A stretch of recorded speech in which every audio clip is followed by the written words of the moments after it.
Hello everybody and welcome back to my channel. I took such a long extended break from my channel because I'm expecting child, so that's really been taking up so much of my time just preparing for that.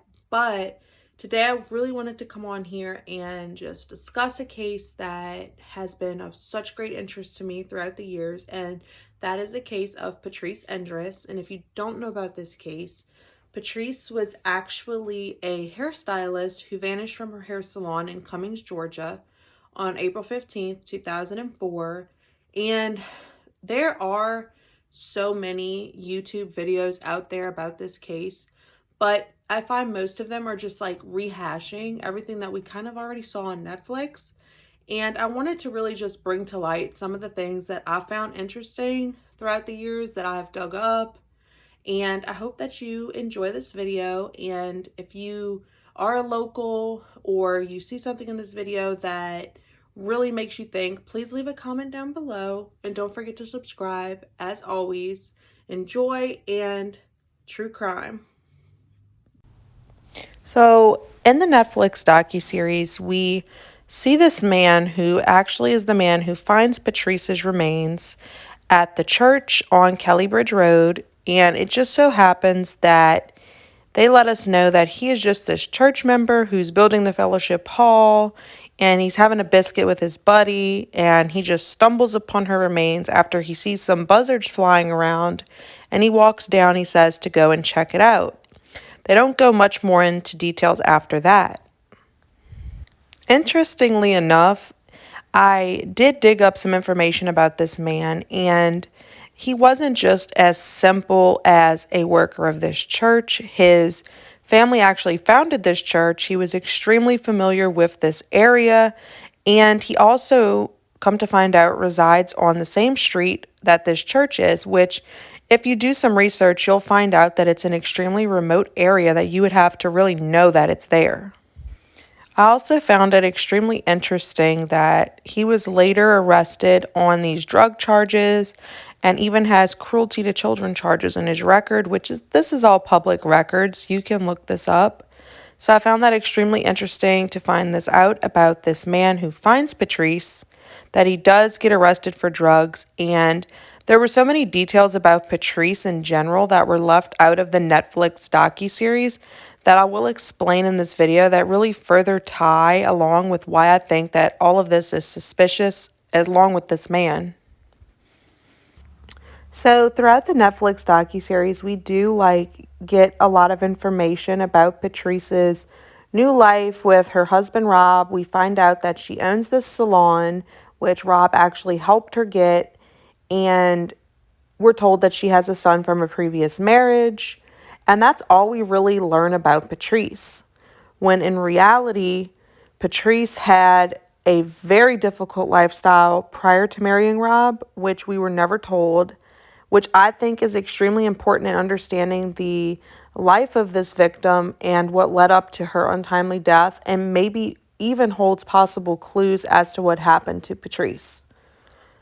So it was extremely difficult to find information about Patrice's life prior to her marriage to Rob, but I was able to actually dig through several old newspaper articles where I found so many interviews with her family, really explaining what her life was like prior to marrying Rob.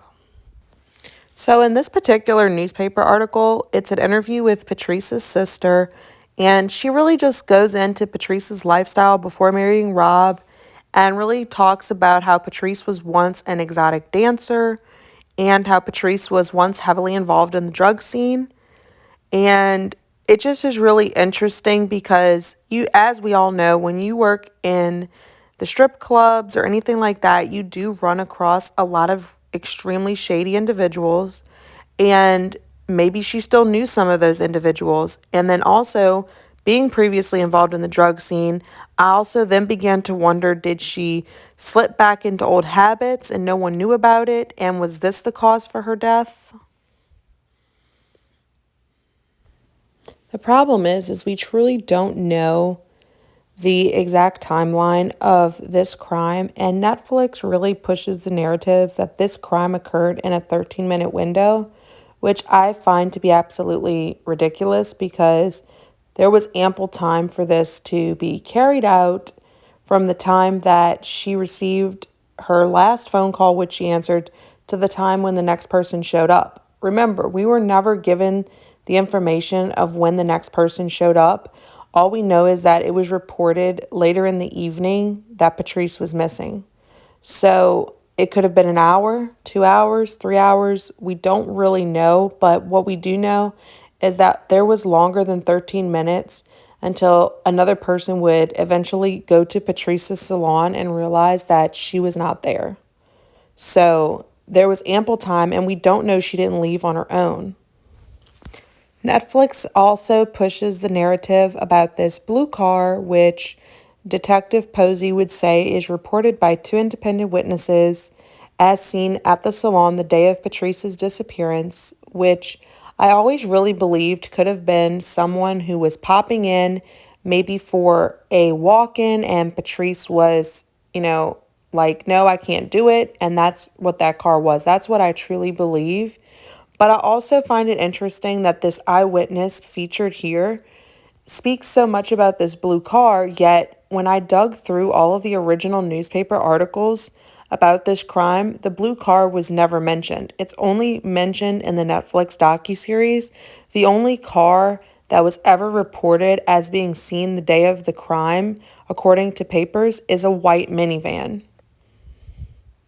So, as I stated, the blue car was never mentioned in any of the original newspaper articles relevant to this case, in any reportings by media at the time, or it was never mentioned up until the Netflix docuseries. So, I do question, when was that blue car allegedly reported, since it was never in any of the original reportings of this case. However, this white van and this man were reported to be witnessed by a driver there the day of Patrice's disappearance. This woman, Michelle Grant, was the witness to this and would later come back almost a year later after Patrice was found, I believe, and recant her whole confession. And I wonder, why would she recant her confession knowing she would get jail time? Like, there must have been a reason. Like, there's no way she just came back and said, I lied about the whole thing, and they took her word for it. When right here in this police article, the original sheriff at the time of Patrice's disappearance is actually quoted as saying Michelle was such a reliable witness because cell phone records placed her in front of the salon the day of the crime. So, honestly, I am left with more questions than answers about this case. Whether or not, Patrice was lured out of her salon by someone she knew, abducted because of the debt. Did she slip back into old habits and linked back up with the wrong people and got into trouble that way? I do believe that this crime was carried out by someone she knew. I don't believe that this was a random act of violence. I think that the police really need to look more into the man who found her remains and also the witness who recants her confession almost a year later, because I find that highly suspicious that she could once be considered such a credible witness and then all of a sudden it's okay for her to just, boom, recant everything. She made it all up. I just don't buy that. I think there's more to that story. She died too soon. Why? We don't know. I'd like to hear her call me and say, hey, Pat, how you doing? But that don't happen no more. She's in heaven, enjoying life up there. And one day, maybe I'll get to see her.